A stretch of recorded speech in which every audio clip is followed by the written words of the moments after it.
इन झरोखों के जरिए जो डेली लाइफ है उससे परिचित होते हो। और इस वक्त देखिए कुछ शॉपिंग भी चल रही है।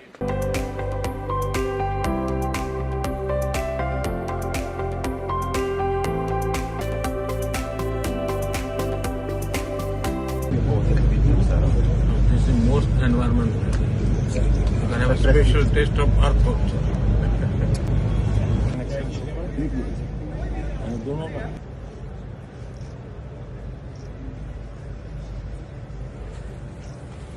already paid. He's got it. And you go to confirmation there.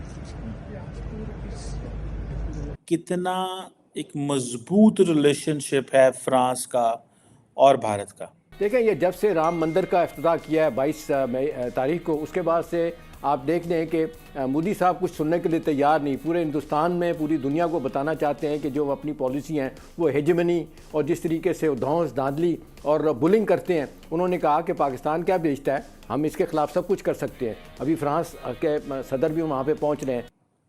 लेकिन अगर आप इसके साथ साथ देखें, जो सबसे इम्पोर्टेंट चीज़ है वो है road show, Modi Macron road show Jaipur के अंदर। नमस्कार दोस्तों, जय हिंद। आप सभी का स्वागत है एक और नए वीडियो में। तो दोस्तों, पहले पाकिस्तान के इस्लामिक बरादर मुल्क यूएई के प्रेसिडेंट के साथ रोड शो और अब फ्रांस के प्रेसिडेंट के साथ रोड शो करके मोदी जी ने पाकिस्तान के जख्मों पर नमक छिड़क दिया।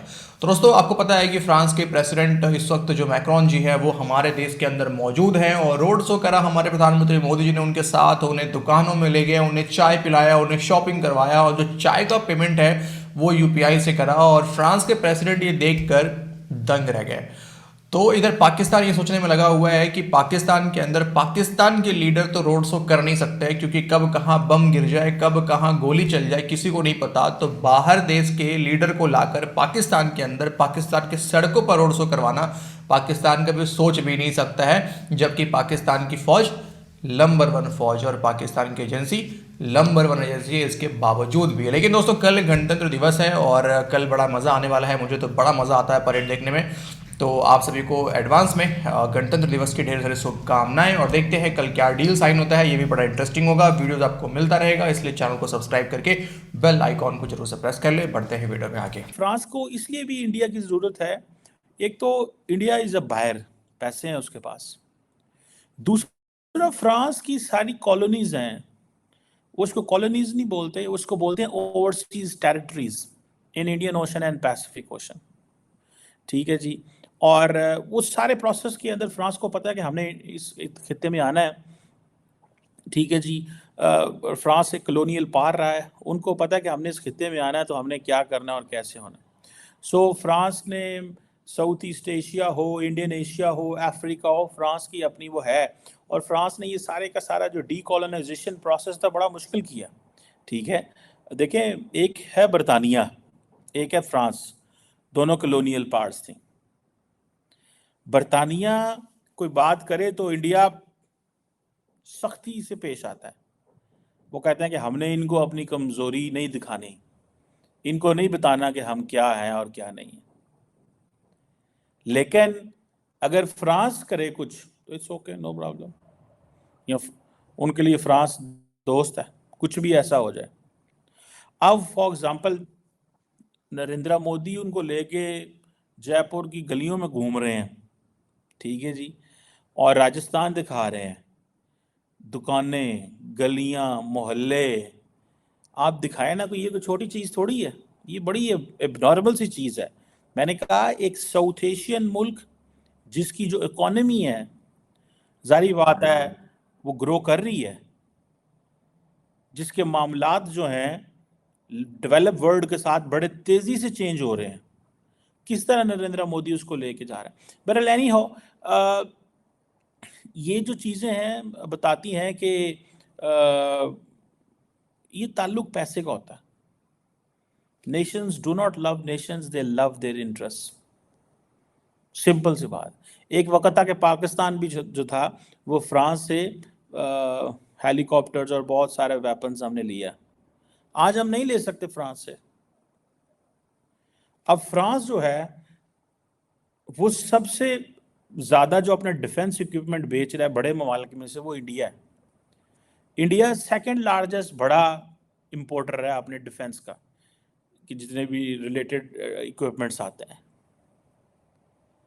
सो ये चीज़ें बताती हैं कि फ्रांस कितना इम्पोर्टेंट है। राफेल, चाइना, मोदी साहब तो कहते थे कि नया मिलिट्री हार्डवेयर खरीदने की ज़रूरत ही कोई नहीं है, क्योंकि न्यूक्लियर वेपन्स जो हमारे पास हैं।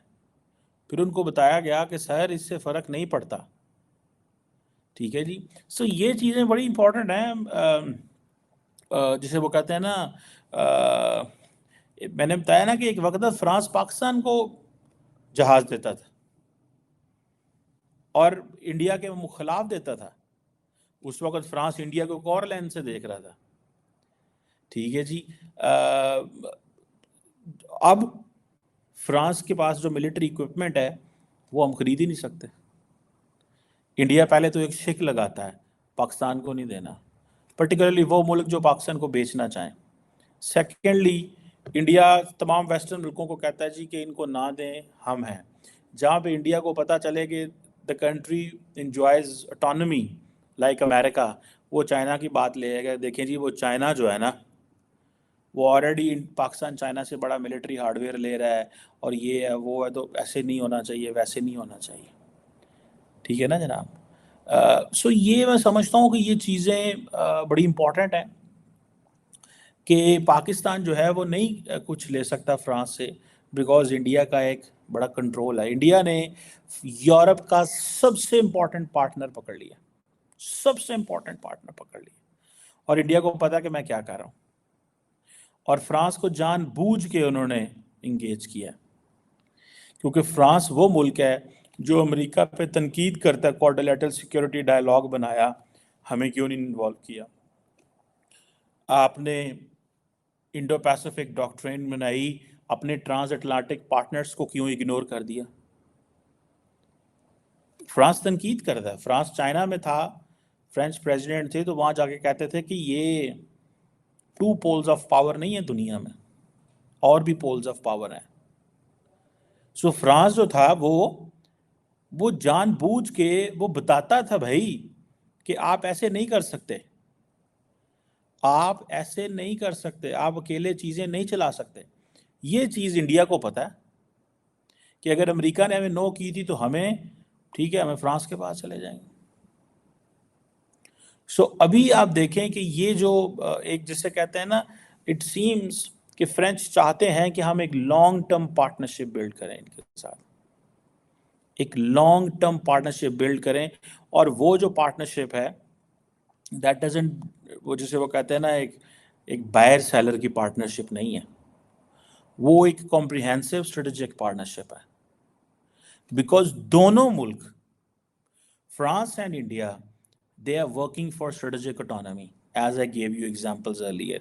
चाइना की मैंने मिसाल दी। दोस्तों ये था आज का वीडियो। उम्मीद आप सभी को वीडियो अच्छा लगा होगा। लेकिन आश्चर्य की बात है, जब चीमा साहब अपने चैनल पे होते हैं तो बड़ी मीठी मीठी बातें करते हैं, लेकिन जब ये मेन स्ट्रीम मीडिया में आते हैं तो यही चीमा साहब जो है वहाँ पे जहर उगलते पाए जाते हैं भारत के खिलाफ। खैर ठीक है, मिलते हैं आपसे अगले वीडियो में। इस वीडियो में इतना ही, अपना ख्याल रखें। जय हिंद।